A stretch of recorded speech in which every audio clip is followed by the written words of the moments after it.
So friends, now we are going to study demographic condition of India during colonial period.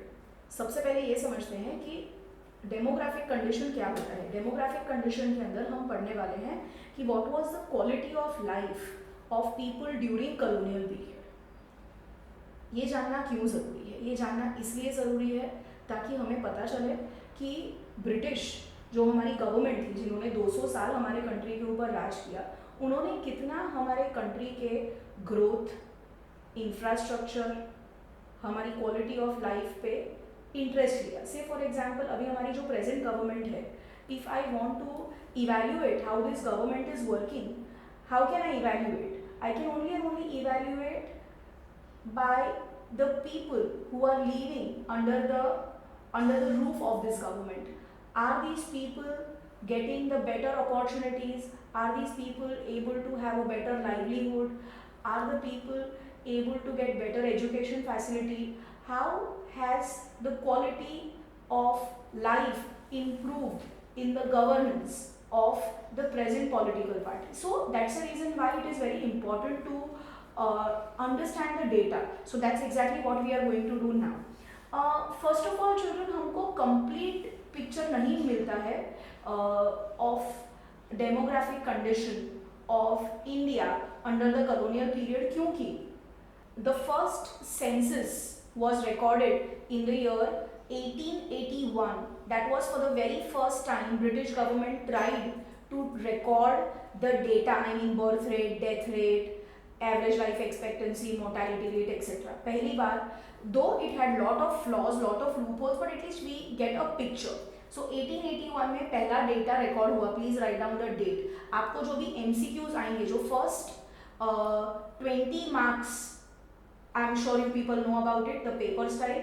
20 marks के economics के paper में आपको MCQs आएंगे. 10 mark IT के होंगे और 10 मार्क मैक्रो इकोनॉमिक्स के होंगे.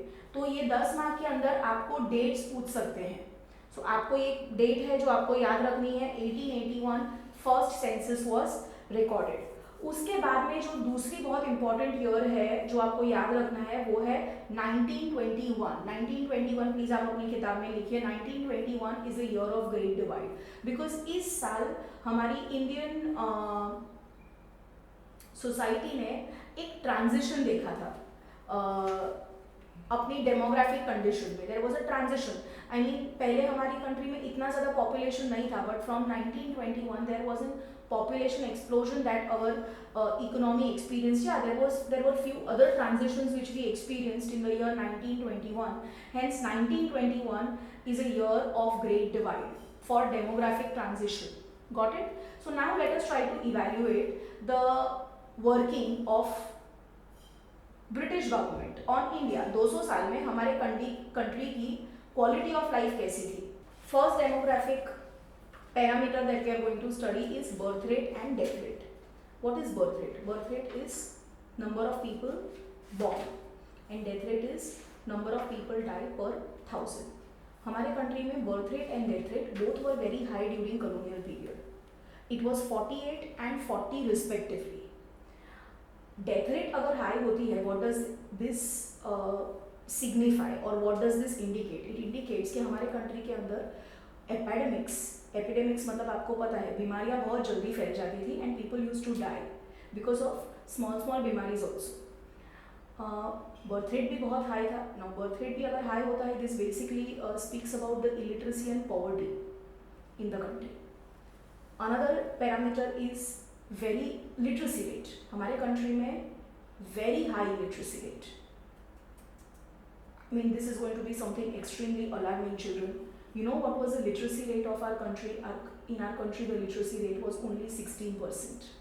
और उसके अंदर भी there was a very high discrepancy between males and females. The female literacy rate was just 7%. मतलब per 100 females, only 7 were literate. Now let me tell you what is literacy. Literacy का मतलब ये नहीं होता पढ़ाई लिखाई. लिटरेसी का मतलब होता है अपना नाम लिखने आना अपनी खुद की मदर टंग में. आपको समझ में आ रहा है? अगर आपको अपना खुद का नाम अपनी मदर टंग में लिखना आता है, इसका मतलब कि आप लिटरेट हैं. There is a difference between literacy and education. हम एजुकेशन की तो बात ही नहीं कर रहे, हम तो लिटरेसी की बात कर रहे हैं. हमारे कंट्री में लिटरेसी रेट भी सिर्फ 16% था ड्यूरिंग कॉलोनियल पीरियड. मतलब this will basically give you another indication कि हमारे कंट्री का जो स्कूलिंग था, जो एजुकेशन था, वो कितना ज़्यादा वीक था, कितना ज़्यादा पुअर था, एंड वन मोर थिंग, कितना ज़्यादा अनएक्सेसिबल था. कहीं ना कहीं पे it was not accessible. Another thing, importance of education was not felt. Something I am trying to just derail myself from the present topic and I am coming to the present time. ये मैं बात कर रही थी आपके साथ colonial period की, right. अब मैं प्रेजेंट टाइम की बात कर रही हूँ. आपको पता है हमारा जो एजुकेशन है वो एजुकेशन इज अनएम्प्लॉयबल. आज अगर मैं अपनी ज़िंदगी के 22 साल अगर ग्रेजुएशन को देती हूँ, अगर मैं बीकॉम होती हूँ, बीएससी होती हूँ या बीए होती हूँ, does this ensure me job? So what is the feature of our education system? The feature of our education system is that it only and only gives you knowledge, it gives you information, it does not give you skill, expertise or any kind of training which will make you employable. So basically what happens, you know, people who live below poverty line, they would not find it important to be educated, to be literate, because if I give my so many years in education, is it going to give me job? Is it going to help me to earn my livelihood, which will help me to bring money to my family? If the answer is no, then I don't want to waste my time. I might as well start working. I might as well join my dad in garage. I might as well help my mom in her factory. I might as well go to a chai ki lari and start working. I might as well learn some small things in a tire repairing store. Are you getting me, children? Because if I do, I'm talking about the people who are living below poverty line, because these things are going to make me employable, not going to the school. So you know what, our education system has this major challenge that it is not employable. Whereas children from 1st century to 18th century, we followed Indian education system. We followed we don't even know what is Indian education, because right now what education we are following is British education. We are following Western education. Are you getting me? Which is not employable. But when we were following Indian education, the literacy rate of our country was 100%, because people knew the importance of education. They could relate education into their day-to-day life.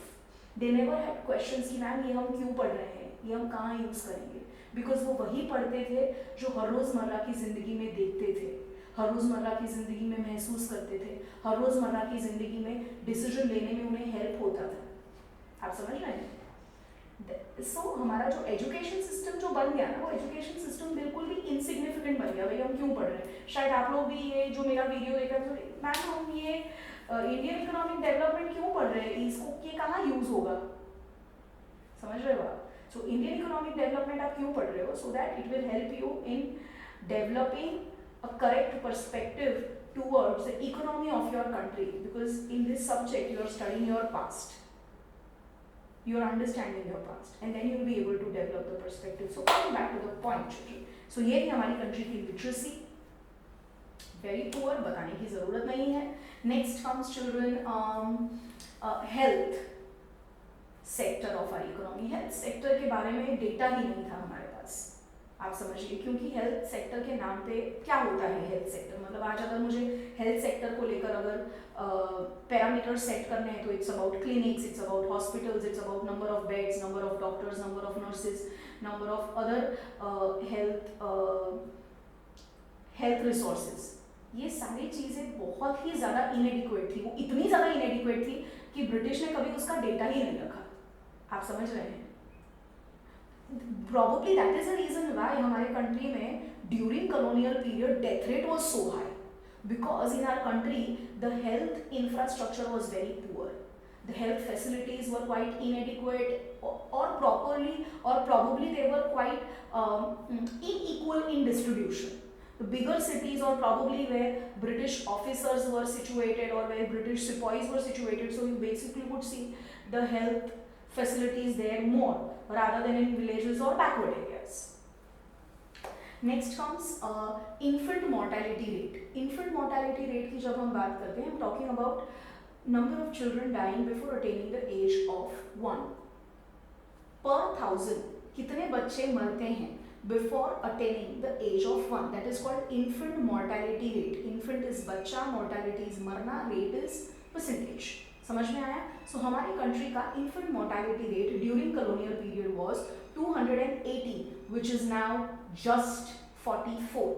Again, that's a very high infant mortality rate. If you compare that with the developed nations like America, Canada, Australia, Germany, it is hardly 2 or 3.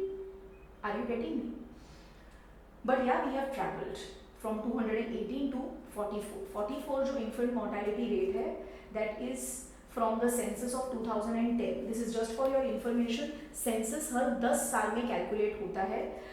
NSSO जो है, it's a central body which is assigned the job to collect the data and to calculate it and bifurcate it and give the picture to the country about the demographic condition.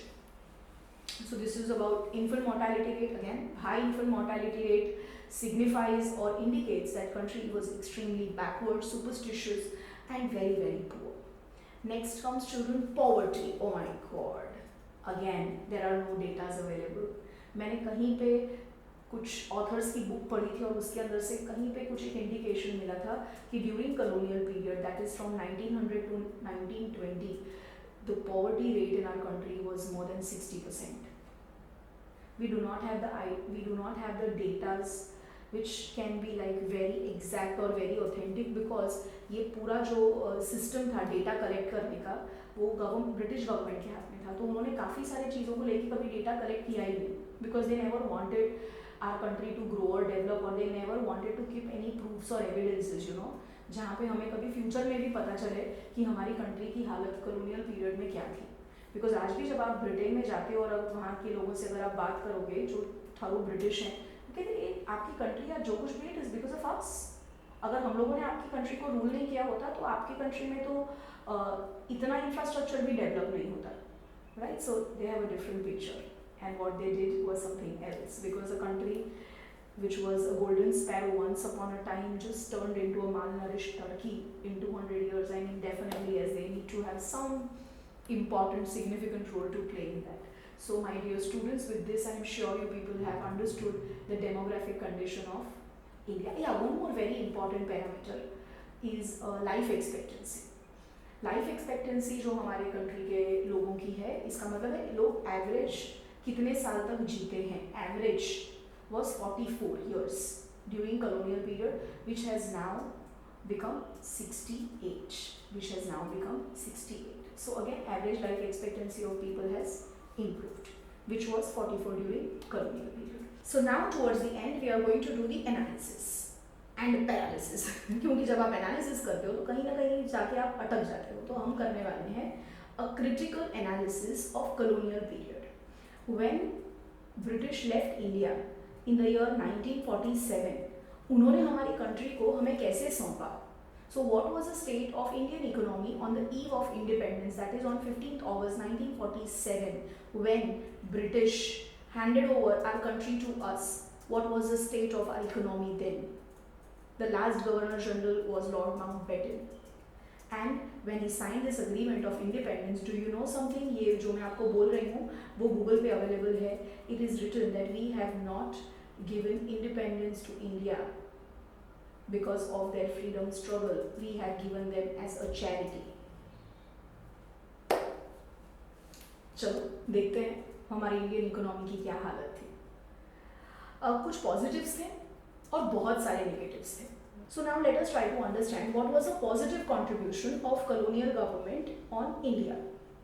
First thing that we cannot miss, or we cannot afford giving not credit to British government, was they helped in banning certain social evils like sati in our country. I'm sure you people know what is sati, right? It was Lord William Bentinck who banned sati system in our country. Governor General Dalhousie is given lot of credit to incorporate infrastructure development in our country. Railways, complete credit goes to British government. Secondly, they also gave lot of importance. There were certain governor generals. They gave lot of importance to educating children and females of the provinces where they ruled. Apart from that, they also played a very important role in developing certain industries in our country, right? Say for example, sugar mills, paper factories. What was the objective behind that? We are not discussing that, but yeah, it was during their rule these industries were set up in our country. So these are certain positives of British rule in our country. Now let us try to understand what were the negatives or the state of Indian economy on the eve of independence.